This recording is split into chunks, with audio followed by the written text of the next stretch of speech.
SB19 simula at wakas, kick-off concert album, headline sa isang international news sa Japan.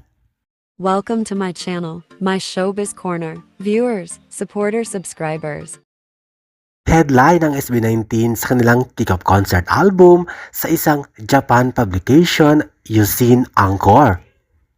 Talagang proud at binandera ng Japan ang album ng SB19. Sinabi nila, marking the beginning of their globe-trotting world tour. O diba, nakaka-touch at nakaka-proud. Na throwback din ng Japan Yusin's Encore na in just 7 hours na sold out ng SB19 ang pinakamalaking arena sa buong mundo, ang Philippine Arena. At syempre, proud din ang Japan na na-launch na ang kick-off concert album ng ating The King of P-Pop.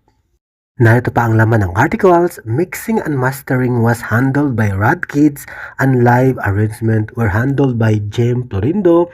The 19 tracks album features live performances of tracks from Simula at Wakas 2025, Pagtatag 2023, at Pagsibol 2021, as well as a concert version of the fan favorite single Moonlight. Samantala, narito pa ang laman ng articles ng Yusin Encore about SB19.